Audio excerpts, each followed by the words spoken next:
Graça e paz de Cristo, bom dia.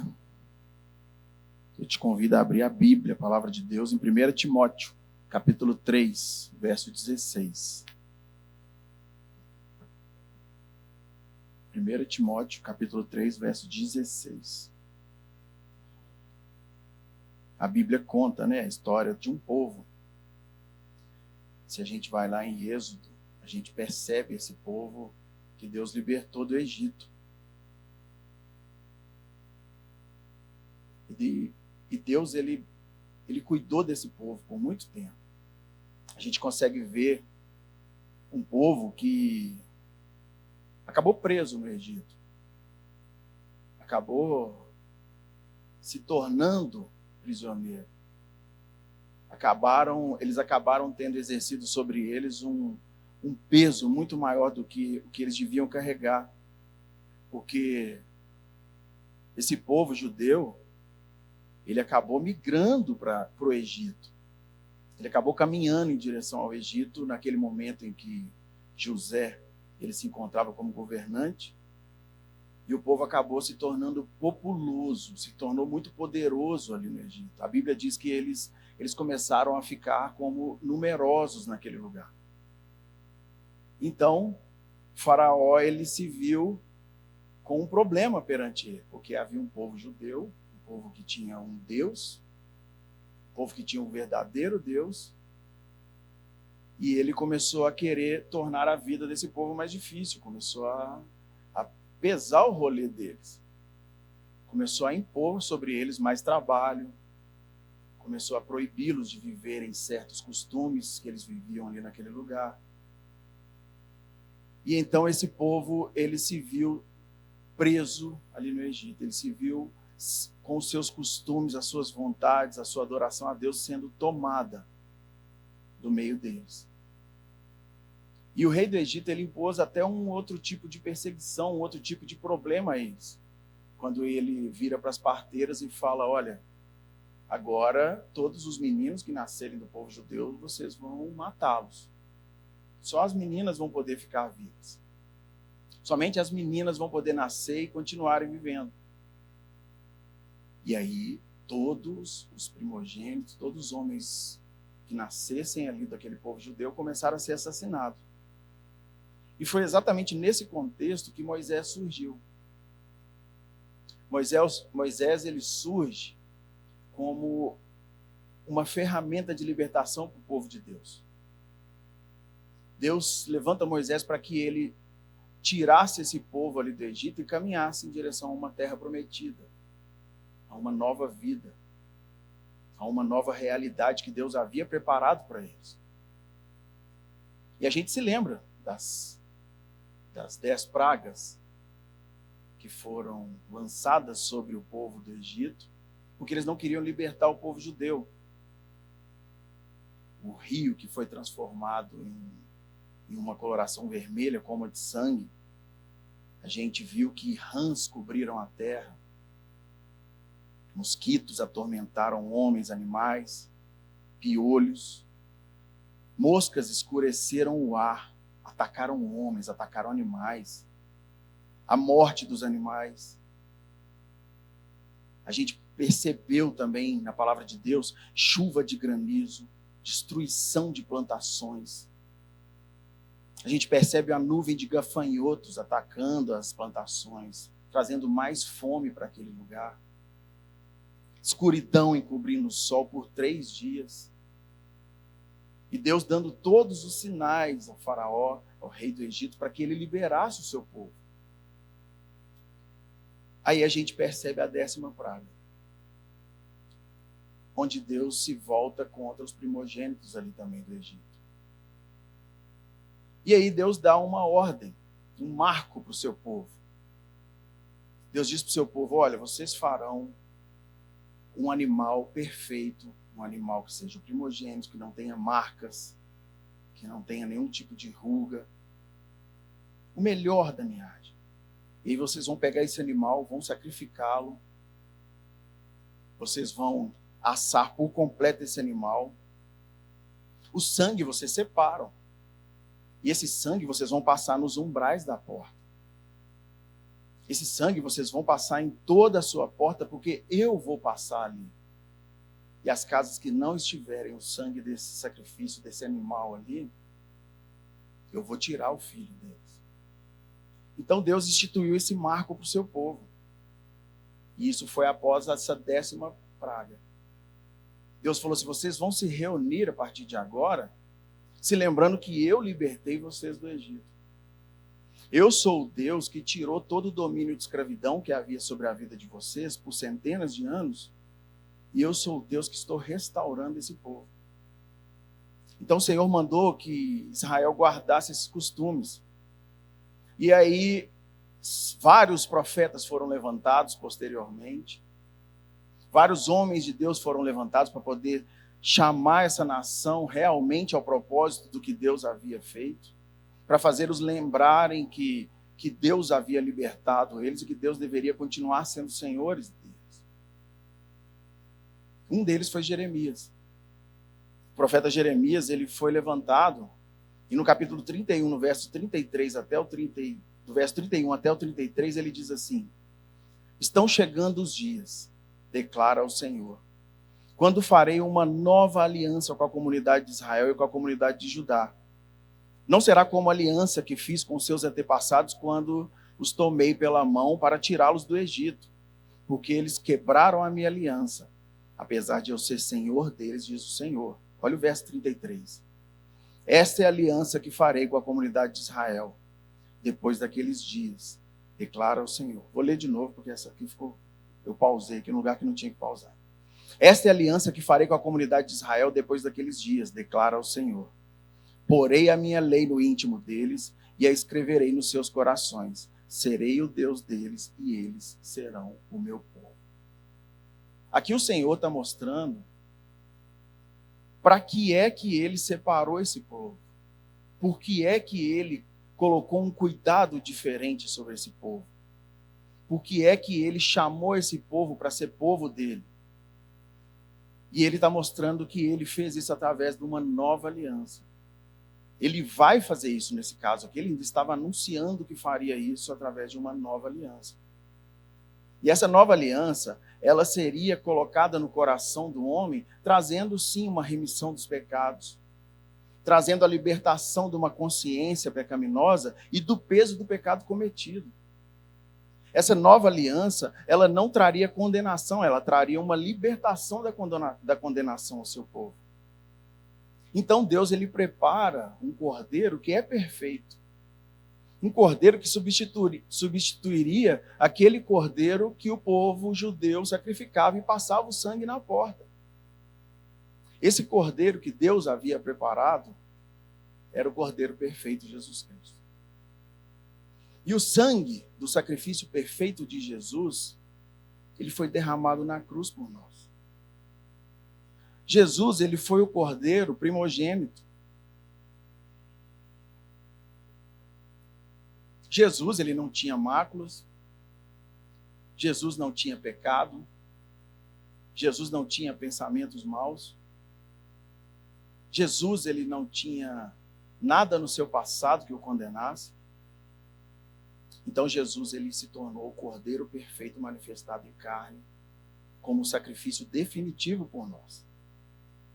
E da mesma forma que esses animais que o povo judeu no Egito sacrificavam fora da sua terra, fora da terra prometida, Jesus também foi crucificado fora da sua terra. Jesus, ele foi crucificado fora de Jerusalém, ele foi para um lugar chamado Monte do Calvário, fora do templo.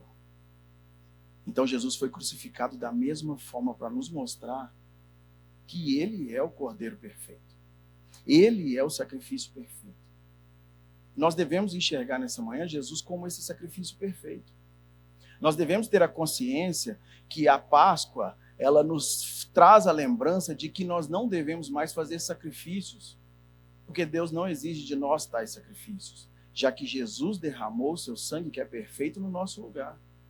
Jesus, ele viveu a vida que nós deveríamos ter vivido e morreu a morte que nós deveríamos ter morrido para que a gente pudesse viver da forma que ele viveu. Esse é o plano de Jesus para a sua igreja.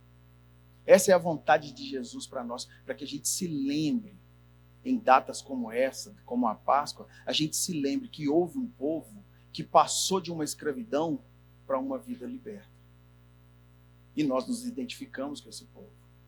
Nós saímos de uma vida de escravidão, até mesmo saímos de uma vida de legalismo, aqueles que às vezes já participavam de cultos, mas que viviam presos em legalismos, em leis, em doutrinas que não vinham para poder libertar o homem, com o entendimento de que Jesus cumpriu toda a lei, nós percebemos que nós também fomos libertos desse tipo de legalismo. Jesus Cristo, ele trouxe nova vida para o seu povo. E essa é a nova aliança que Deus faz conosco.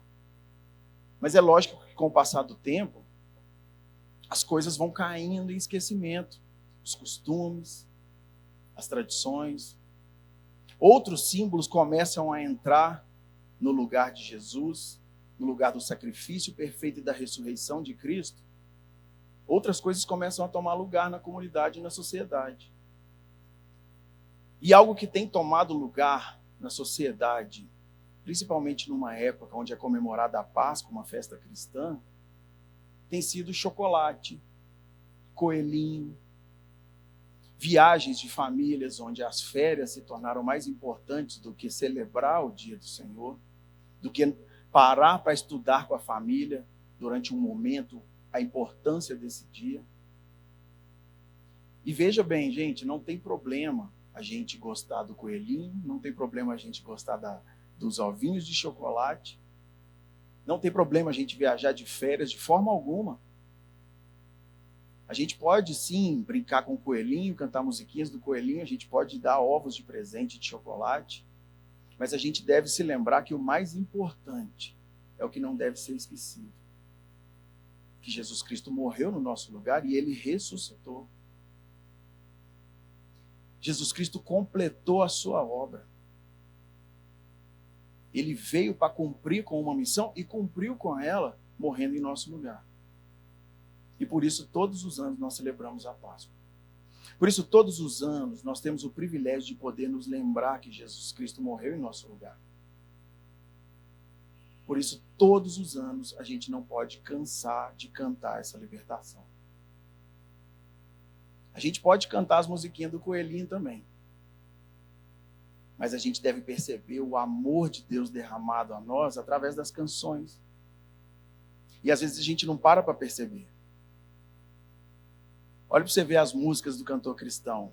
Tem uma música da harpa, número 545 da harpa cristã, que diz que porque ele vive, eu posso crer no amanhã. Todos sabem essa, né? A gente canta ela aqui juntos. Porque ele vive, eu posso crer no amanhã. Ele ressuscitou e ele está vivo. E essa certeza me dá uma fé, me dá uma força para que eu consiga enxergar o meu amanhã na eternidade com Cristo Jesus. Tem uma música que eu me deparei com ela essa semana, que foi Beethoven que escreveu.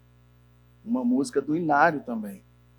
Eu quero ler para vocês. Essa música diz assim: Aleluia, aleluia, gratos hinos entoai, jubilosos e contentes, hinos a Jesus cantai. Para livrar-nos do pecado, triste morte padeceu, triunfando dessa morte, ele vida eterna deu. Cristo Redentor divino, o pecado aniquilou, e alcançou a mesma bênção para os que ele resgatou. Eis milhares de milhares a prestar-lhe adoração, descobrindo em sua obra vida, luz e salvação. Aleluia, aleluia, a Jesus rendei louvor. Aleluia eternamente ao bendito Redentor, ao Consolador da glória, pois conforto e vida traz. Aleluia ao Pai eterno, Deus da graça, Deus de paz. Nós devemos cantar músicas como essas. Nós devemos entoar louvores ao Senhor como essas. E não está em questão o ritmo aqui, porque por mim pode ser um rock maravilhoso, porque eu gosto de rock. Pode ser um rock, um hardcorezão, mas cantando músicas ao Senhor. Alvo mais que a neve. Olha a música 036 da harpa, gente. alvo mais que a neve. Bendito seja o Cordeiro que na cruz por nós morreu. Bendito seja o seu sangue que por nós ali verteu. Eis nesse sangue lavados, tendo puro o coração, os pecadores remidos que perante Deus estão. Será que a gente se enxerga dessa forma? Será que nós paramos para nos perceber como um povo de Deus que realmente experimenta dessas verdades bíblicas? Que realmente experimenta de uma transformação de prisão, de escravidão do passado e experimenta uma liberdade em Cristo Jesus? Será que nós nos lembramos, nessa época de Páscoa, nessa época festiva cristã, de que Jesus Cristo morreu no nosso lugar, que Ele se entregou em nosso lugar, que Ele passou por algo em nosso lugar e que a sua morte foi expiatória para que a gente não pudesse também, não precisasse de passar pelo que Ele passou? Por isso eu quero te chamar a atenção também para a gente estudar 1 Timóteo capítulo 3,16, que foi onde eu pedi que os irmãos abrissem a Bíblia. Esse texto de 1 Timóteo capítulo 3,16 é um cântico de Páscoa. E ele foi dado pelo Espírito de Deus ao apóstolo Paulo e foi cantado pela igreja primitiva. Nós estamos diante de um texto que talvez seja a primeira música cantada depois que Jesus Cristo ressuscitou. Depois que Cristo ressuscitou, eles entoaram louvores ao Senhor cantando 1 Timóteo 3,16. Eu queria muito saber cantar, mas eu não consigo. Então, por isso eu não me esforço para poder fazer ritmo. Mas eu vou ler para vocês. Evidentemente, grande é o mistério da piedade. Aquele que foi manifestado na carne foi justificado em espírito, contemplado por anjos, pregado entre os gentios, crido no mundo, recebido na glória. Glória a Deus por sua palavra. Esse hino, que é um versículo, e ele parece ser simples, na verdade é algo muito profundo. Na verdade é algo que nós devemos nos debruçar sobre ele e compreender com muita profundidade o que cada palavra nesse verso diz. E esse é o conteúdo do nosso estudo nessa manhã. Porque aqui a gente consegue perceber 6 afirmações a respeito de Jesus. Mesmo que a gente não enxergue aqui nesse texto, mesmo que não tenha escrito aqui a palavra ressurreição, é isso que traz o corpo desse texto. É isso que traz o corpo desse hino. O coração, o cerne desse hino é a ressurreição de Cristo. E eu te convido a gente perceber isso nessa manhã. Vamos orar pela palavra? Pai, eu te agradeço por essa manhã, cada um dos irmãos que estão aqui nessa manhã, se houver visitantes, te agradeço, Pai, pela vida de cada um. Te pedimos, Senhor, que essa palavra, ela seja algo realmente vivo em nossos corações, que o nosso entendimento, ó Pai, esteja totalmente voltado para a glória do Senhor, totalmente voltado para aquilo que o Senhor quer nos mostrar dentro da sua palavra, para aquilo que o teu Espírito Santo mostrou para o apóstolo Paulo ali naquele momento. Que seja puro, seja simples, que o Senhor saia engrandecido também aqui dessa manhã. Que o Senhor seja engrandecido a todo tempo, no nome de Jesus, amém. Gente, esse hino ele tem um prelúdio. Eu disse que ele tem 6 partes, mas existe um prelúdio aqui que é essa primeira parte. Está escrito, evidentemente grande é o mistério da piedade. Essa palavra evidentemente, no começo do versículo, é a palavra grega do qual nós temos a palavra homo, que significa o mesmo. O apóstolo Paulo, quando disse aqui, evidentemente, ele estava usando essa palavra homo e falando assim, é uniforme o nosso entendimento. É uma verdade comum a todos nós, isso que eu estou falando aqui. É algo que nenhum vai discordar do outro no nosso meio. Nós, como Igreja de Cristo, todos acreditamos nesses mesmos pontos que são falados aqui nesse hino. Evidentemente, grande é o mistério da piedade. Mas o que significa mistério da piedade, pastor? Irmãos, eu acredito que esse trecho, grande é o mistério da piedade, seja um grito. Como se fosse um grito de guerra, um grito de libertação de um povo. Porque lá em Atos, no capítulo 19, no verso 28, mostra que na cidade de Éfeso, eles adoravam uma deusa pagã chamada Diana, ou Diana. E as adorações a essa deusa chamada Diana, elas vinham com a frase: grande é a Diana dos Efésios. Então, se você for em Atos 19, 28, você vai ver que eles estavam entoando esses gritos. Então, aqui foi uma resposta do povo cristão aos gritos de adoração para essa deusa pagã. Paulo, ele ensina esse grito aos cristãos: grande é o mistério da piedade. E a palavra mistério, ela significa revelar algo que está escondido. A revelação de algo que ainda não havia sido revelado. E a palavra mistério, a palavra piedade, quer dizer, ela significa fidelidade a Deus. Significa santidade, a palavra piedade aqui no original. Então, quando Paulo ele diz grande é o mistério da piedade, ele está anunciando que foi revelado algo enorme, algo santo, algo que realmente bendize ao Senhor que está no céu.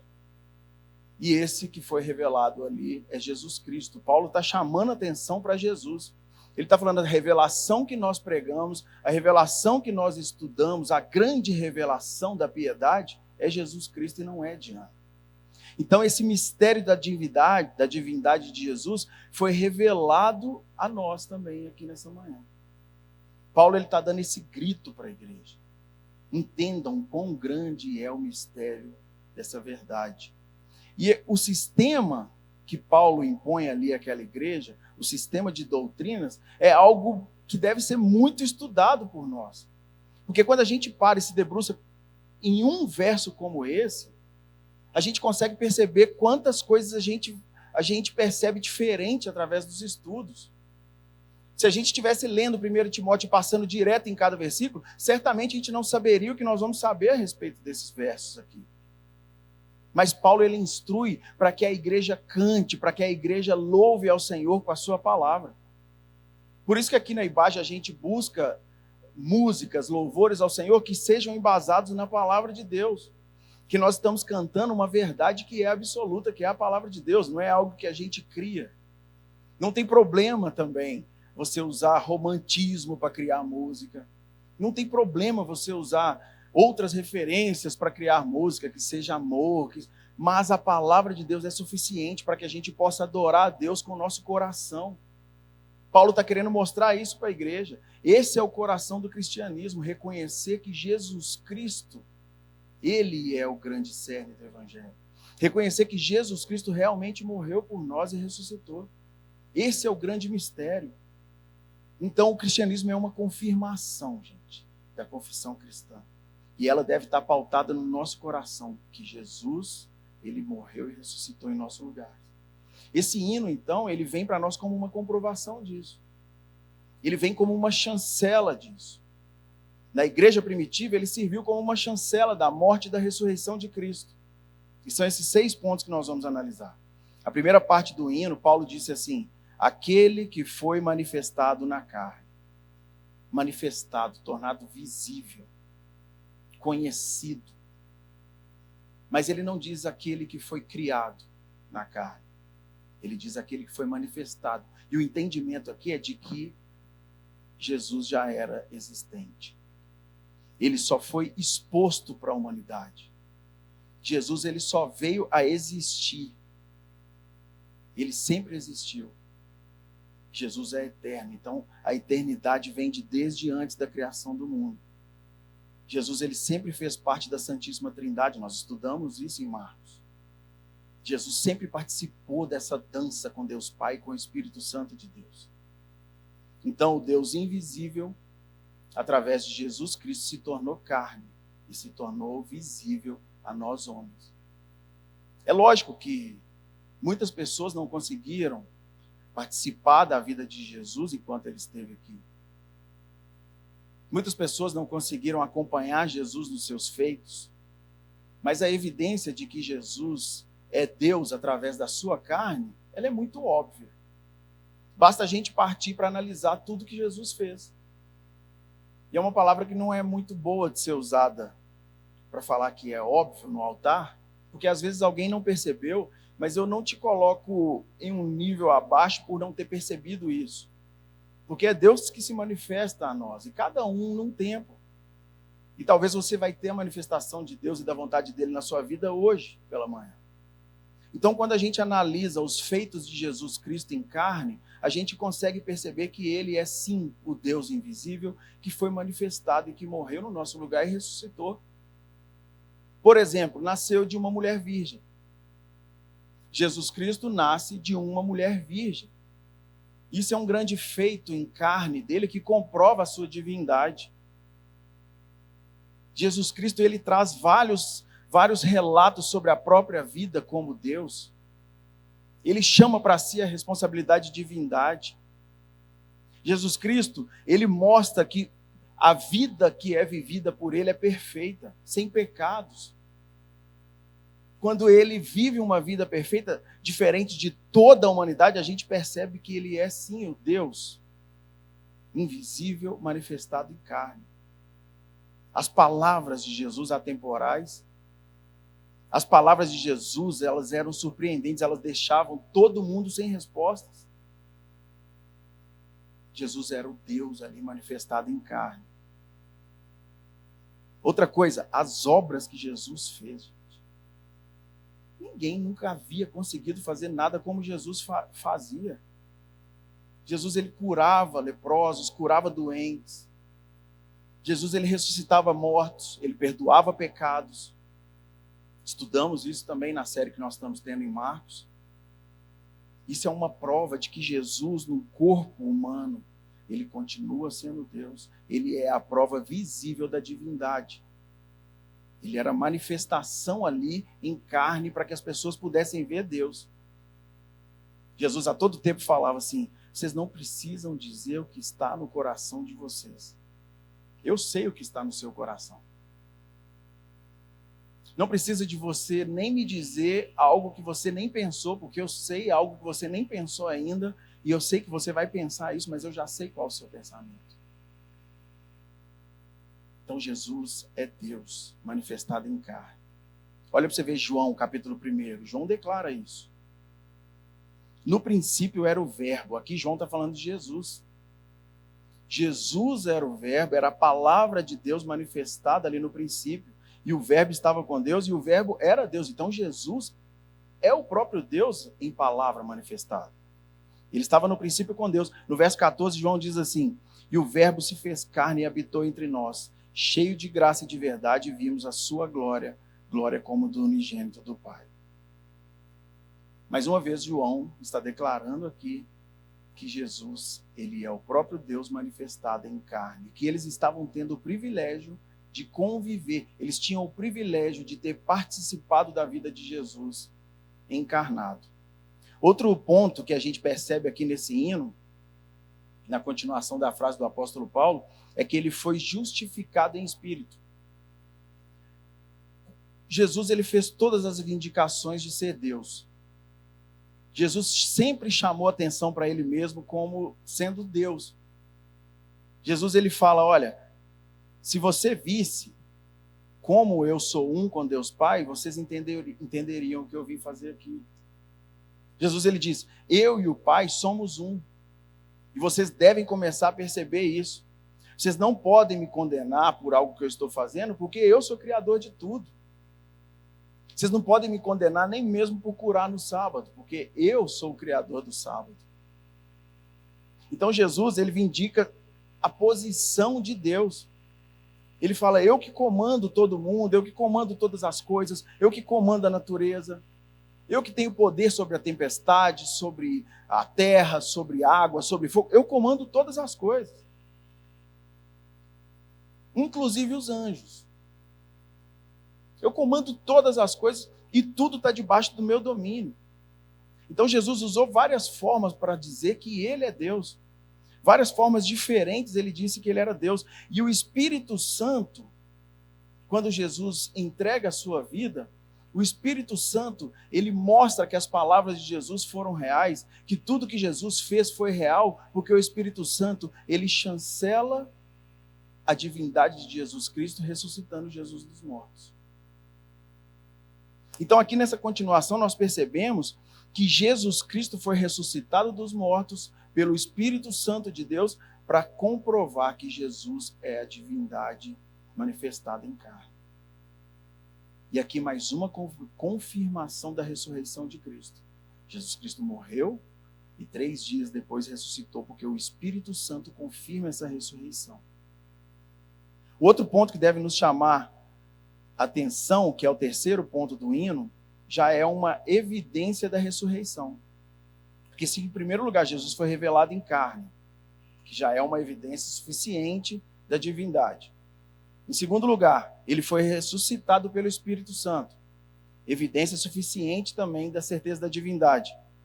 Mas ele também foi contemplado por anjos.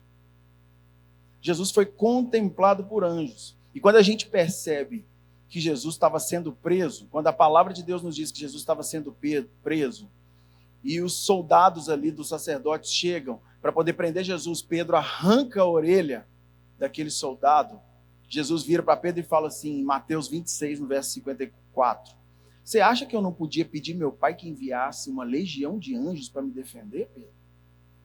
Você acha que eu preciso de você para me defender aqui, como se isso fosse me salvar de algo que eu vim para cumprir? Jesus, ele dominava sobre todas as coisas, como eu disse, inclusive sobre os anjos.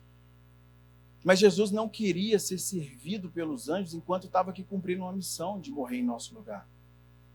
Pelo menos registradas na Bíblia, tem somente 2 vezes que os anjos vieram em favor de Jesus. Uma vez foi na tentação, depois do batismo de Jesus. Quando Jesus ficou no deserto por 40 dias e o diabo começou a tentar Jesus, os anjos foram ali e serviram a Jesus. Um outro momento foi quando Jesus se viu no jardim, perto da sua morte, e ali demônios começaram a atormentar Jesus, então anjos foram lá e ministraram e fortaleceram Jesus naquele momento. São as 2 únicas vezes registradas na Bíblia onde Jesus foi servido por anjos. Mas agora na ressurreição, Jesus se vê contemplado por anjos. E se a primeira parte do hino, como eu disse, nos levou à manifestação da carne, a segunda parte mostra que houve algo espiritual para a justificação do Espírito. E essa parte contemplada por anjos nos leva após a ressurreição. Aqui Jesus havia sido ressuscitado. E os anjos estavam lá para ver. Os anjos estavam lá esperando por esse momento. Foram os anjos que rolaram a pedra de onde Jesus estava. Anjos assentaram no lugar onde o corpo de Jesus estava, e depois que Jesus foi ressuscitado e já não estava ali mais, um anjo se assentou onde a cabeça de Jesus estava, e um outro anjo se assentou onde as pernas de Jesus estavam. Porque a palavra de Deus diz que os anjos, eles têm vontade de saber a respeito da salvação. Eles têm vontade de saber a respeito do sacrifício e da ressurreição de Cristo, e eles têm vontade de ver aquilo ali. Olha 1 Pedro, capítulo 1, no verso 3. Diz assim, bendito o Deus e Pai do nosso Senhor Jesus Cristo, que segundo a sua muita misericórdia, nos regenerou para uma viva esperança, mediante a ressurreição de Jesus Cristo dentre os mortos. Aí no verso 12, Pedro ele fala assim, a eles foi revelado que não para si mesmos, mas para vós outros, ministravam as coisas que agora vos foram anunciadas por aqueles que pelo Espírito Santo enviado do céu, vos pregaram o Evangelho. Coisas essas que anjos anelam perscrutar. Os anjos têm vontade de conhecer. Os anjos, eles querem conhecer mais e ver todas as evidências da ressurreição de Jesus Cristo. Eles estavam ali prontos para a ressurreição do Cristo, Salvador do mundo. E aí a gente pode pensar assim, então Pedro está falando que nós devemos examinar as Escrituras e perceber que os anjos, eles sempre estão presentes também observando. Sim. Os anjos estão sempre presentes adorando. Quando Jesus nasceu, eles estavam no céu entoando louvores, Hosana. Quando Jesus ressuscitou, eles também estavam ali para poder receber a ressurreição de Cristo. E também quando as mulheres se aproximaram ali. Maria, Joana, Maria Madalena, Joana e Maria, mãe de Tiago, se aproximaram para poder limpar o corpo de Jesus. O anjo estava ali e falou assim, ele não está mais aqui. Ele ressuscitou. Essa consciência desses 3 pontos dentro do hino, ela deve trazer verdade em nosso coração a respeito da ressurreição de Cristo. Eu já vi crentes colocando em xeque a ressurreição de Cristo. Será que ressuscitou? Será que realmente Jesus, os discípulos não foram lá e pegaram o corpo de Jesus e só sumiram com ele? Mas a manifestação da divindade de Cristo em carne, a ressurreição dos mortos do Espírito Santo, a contemplação dos anjos, já deveria ser suficiente para que a gente entendesse que Jesus não estava ali porque ele ressuscitou. Não porque alguém o tirou dali. Mas esse hino que nós estamos estudando, ele tem um 4º ponto. Uma 4ª parte. Que diz que Jesus foi pregado entre os gentios. Após a morte de Jesus Cristo, os discípulos, eles armaram suas tendas e se viram entristecidos. A palavra de Deus diz que os discípulos, eles ficaram com medo. Eles ficaram decepcionados por Jesus ter morrido. Então eles foram para um lugar e se colocaram ali escondidos, envergonhados, entristecidos. E eles não queriam sair dali. Estava um consolando o outro, mas um estava pior que o outro. E a Bíblia diz que o que transformou as atitudes desses homens, o que transformou a vida desses homens foi a manifestação de Jesus a eles, o Jesus ressurreto na frente deles. Jesus, ele apareceu para os seus discípulos. Jesus, ele apareceu para as mulheres. Não, Jesus não. Um anjo apareceu para as mulheres quando iam limpar o corpo dele e ele falou, ele não está aqui mais. Isso daí está lá em Lucas 24. Jesus não está aqui, ele ressuscitou. Então elas saíram dali cheias de ânimo, cheias de vontade de contar essa verdade. E depois a palavra de Deus continua contando o caso de Cleopas, que estava caminhando para Emaús, ele e mais um outro. Então um homem se junta a eles na viagem e começa a falar para eles as coisas que Jesus havia vivido, tentando lembrar eles das verdades de Jesus, mas eles estavam muito entristecidos. E no caminho eles foram entristecidos, nem perceberam quem era esse homem que estava com eles. Chegando lá na casa, na hospedaria, eles falaram, olha, vamos ficar com a gente, você janta com a gente. Aí esse homem falou assim, ok, eu vou ficar com vocês. Na hora que eles estavam agradecendo pelo jantar, esse homem pega o pão, e ele parte o pão, e ele abençoa aquele momento. Então eles, na hora que eles perceberam que a presença ali era do próprio Jesus ressurreto, mas quando eles abriram seus olhos, ele já não estava ali mais. Cleopas, junto desse outro homem, junto de todas as mulheres, todos correram para falar com os discípulos de Jesus. Jesus está vivo. Jesus ressuscitou. Ele abençoou o nosso jantar ali onde a gente estava, indo em Emaús. Aí os discípulos falaram assim, sim, nós sabemos. Ele apareceu para Pedro. E na sequência disso, Jesus aparece para os discípulos ali. Em Lucas 24, no verso 42, diz que eles deram um pedaço de peixe para Jesus, um peixe assado, e deram um favo de mel. E Jesus ali ceiou com eles, em corpo. Eles puderam tocar em Jesus. E, gente, é lógico que a evidência da mudança de vida dos discípulos é o bastante para que a gente reconheça que Jesus Cristo ressuscitou. Porque eles tinham medo antes. Eles estavam amedrontados, eles tinham medo de Jesus ter sido só mais uma farsa. Mas quando Jesus ressuscita, e eles têm a convicção do Cristo ressurreto na presença deles, eles voltam para a cidade correndo, cheio de alegria, com o coração transbordando de alegria, e eles começam a pregar um Jesus ressuscitado.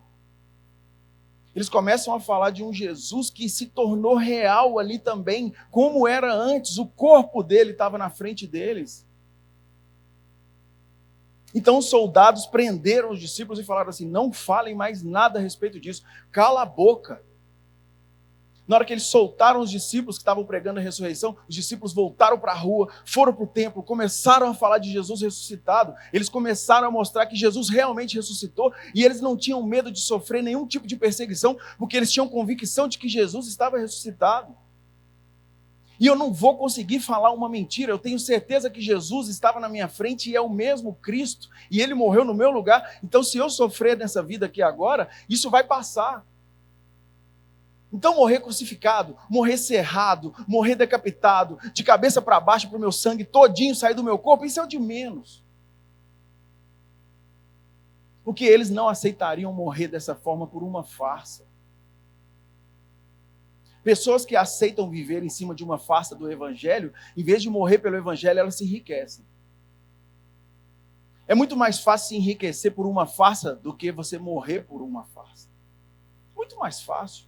Ninguém quer morrer por uma mentira. Mas os discípulos morreram, porque eles viram Jesus. E aqui nós temos uma confirmação da ressurreição de Cristo, da divindade manifestada no meio dos homens, porque ele foi pregado aos gentios, ainda que houvesse qualquer tipo de perseguição. A outra confirmação que nós vemos nesse hino, a respeito da ressurreição, é que ele foi crido no mundo. O Jesus manifestado, a divindade, o próprio Deus se tornando visível ali em carne, ele agora passou a ser acreditado no mundo. De acordo com o apóstolo Paulo no livro de Romanos, nós devemos confessar com a nossa boca e crer em nosso coração que Jesus ressuscitou. E é isso que tem acontecido. Os anos passam e é isso que acontece a todo tempo. Jesus, ele é crido no meio das nações. Olha Romanos capítulo 10, verso 9. Paulo disse assim para a igreja de Romanos: se com a tua boca confessares Jesus como Senhor e em teu coração creres que Deus o ressuscitou dentre os mortos, será salvo. Não é só confessar com a boca, é crer que ele ressuscitou. Por isso que nessa manhã nós devemos ter a nossa mente transformada pela verdade do que está aqui na palavra de Deus. Não adianta só você ficar declarando com a boca se o seu coração não acredita nisso.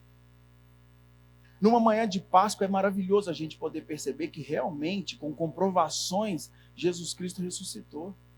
Eu creio em meu coração que o meu Jesus está ressuscitado. Ele tem primazia dos mortos. Ele tem primazia na ressurreição dos mortos.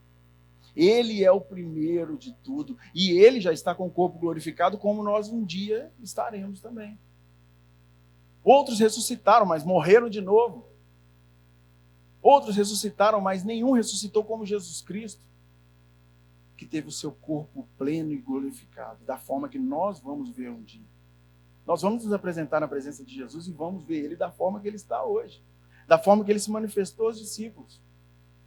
E essa verdade pregada, ela começou a atingir multidões e multidões. Em Atos a gente consegue perceber 5.000 pessoas se convertendo, 3.000 pessoas reconhecendo a ressurreição de Cristo.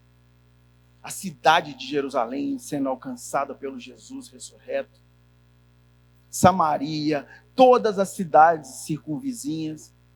Depois vem o apóstolo Paulo, que foi alcançado por esse evangelho e começa a sair para todos os lugares na Ásia e começa a falar desse Jesus ressuscitado, sem medo também de morrer, porque o Jesus ressurreto se manifestou a ele pessoalmente. E aí não tem medo. Eu não vejo mais preocupação na mente dos discípulos depois dessa parte.